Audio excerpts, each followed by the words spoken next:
Hello' guys, মই আজি আহিছোঁ বামুণী মৈদাম গণেশ নগৰত অৱস্থিত গণসাৰথী বৃদ্ধাশ্ৰমলৈ। এয়া চাৰাবা আৰু লগত মই আছোঁ। তাত মোক সম্বৰ্ধনা জনালে, খুব ভাল লাগিছে, ইমান ধুনীয়া মৰম আশীৰ্বাদ পাইছোঁ। চ' বহুত ভাল লাগিল। কি ক'ম মানে, ইমান ধুনীয়া অনুভৱ এটা, এনেকুৱা ধৰণৰ প্লেটফৰ্ম পাবলৈ একদম মোৰ ভাগ্য।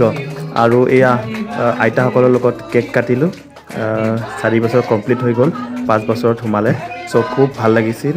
আৰু এয়া চাওক, আইতাসকলৰ লগত অকণমান বিয়া গান গালোঁ, কিবা কিবি কৰিলোঁ, খুব ভাল লাগিছিল। ইমান ধুনীয়া মৰম, ইমান ধুনীয়া পৰিৱেশ মই সপোনতো দেখা নাছিলোঁ। আৰু চাওক, এয়া সকলোৱে বহি আছে আৰু মই আইতাসকলৰ লগত অকণমান কথা পাতি ল'লোঁ, খুব ভাল লাগিল। আৰু লগত আছে এয়া দিগন্ত দা, ব্লেক চাৰ্ট পিন্ধি, খুব ভাল লাগিল। অলপ নাচিও দিলোঁ, বহুত ভাল লাগিল। আৰু এয়া চায়াবাৰ লগত অকণমান ডাইলগ কৈ দিলোঁ, শেখৰ খাইতি বাৰ লগত।